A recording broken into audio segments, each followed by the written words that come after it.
Hello, my name is Robert Stewart, and today we're going to be talking about Jerry Wissman as presenting to win. A little bit about the author. Jerry Wissman is said to be the world's #1 presentation coach. He's worked with companies or executives from companies such as Yahoo, Intel, Microsoft, just to name a few.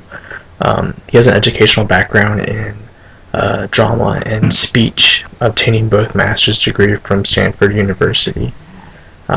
He started his company, Power Presentation, in 1988, which really took off when the success with Cisco. His book, Presenting to Win, the purpose of it really was to define the issues with today's presentations or failures with it, and to provide solutions or even preventative measures for presentations. Some of the chapters that I felt were really important were the first two chapters. Chapter 1 and 2 really set the foundation for this presenting to win mantra.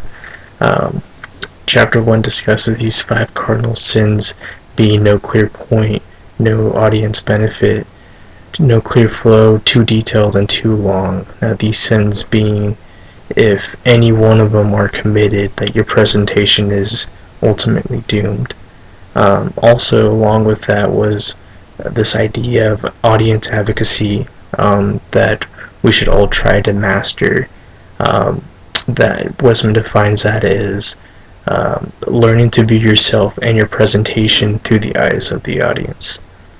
WIFI, this term that is used multiple times during the book, really just means what's in it for you, not for the presenter but for the audience, to really drive home to the audience what's the benefit to going from point A to point B.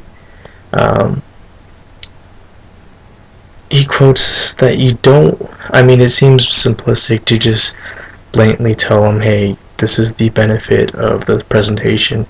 But Wissman states that he doesn't want you to make the audience think. He wants to make it easy to follow so that they can follow you.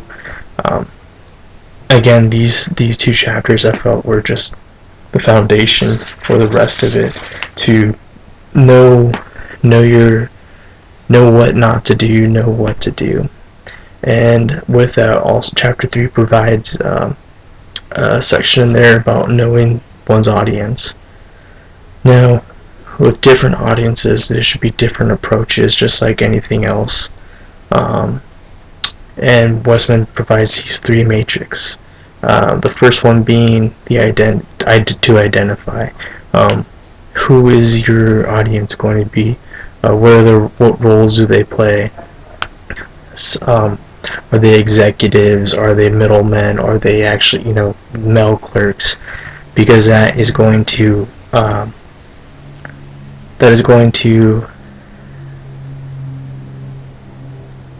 help you with deciding the knowledge level that you're going to choose.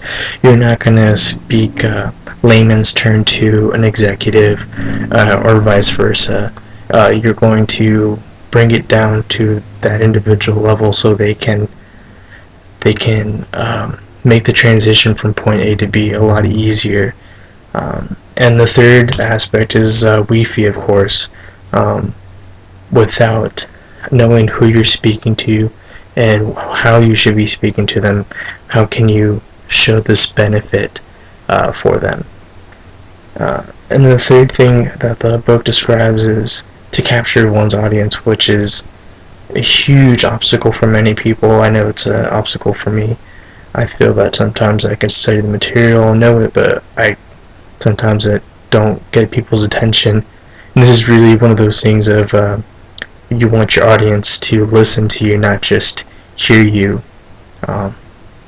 And Wissman gives these opening gamuts that should help us, whether it's either using a question that pertains to them or a factoid that gives a simple statistic or surprising one that would intrigue the audience. And then once you grab their attention, you want to guide that to point B. So you have the audience attention, and now it's time to focus that into going into point B. The way that we can incorporate this stuff into our life is, especially now as CBU students, we present or do presentations all the time, even classes that we wouldn't think we would. For instance, here we are right now presenting via web. Even though there is no audience, you still have those nerves, you still have everything. So these tools can help us with our presentations during class, and we can master them now for the real world. I can use this in my work life. I work in the emergency room at a local hospital, and I can use these tools when speaking with the patients. First of all, knowing who the patients are, what age group are they, will depend on what vocabulary I will use. Or oddly enough, a lot of the people that come through the emergency room are very skeptical about the treatment, so we would have to use some sort of Wi-Fi or what's in it for you to help describe and educate the patients for the treatment. On a spiritual note, the Bible states in Matthew 28:18-20 that Jesus came to them and said, "All authority in heaven and on earth has been given to me. Therefore go and make disciples of all nations, baptizing them in the name of the Father, the Son, and the Holy Spirit, and teaching them to obey everything I have commanded you. And surely I am with you always, to the very end of age." So this is the Great Commission that we all know as CBU students. We are called to share, to go spread the gospel, the good news. But how can we do that when we can't capture the attention of our audience? And we can't capture the attention of our audience if we don't know who they are. And we can't do that if we don't have our foundation. So all of these tools that we have, just what not to do, what to do, can really help us not only in our personal life but our spiritual life.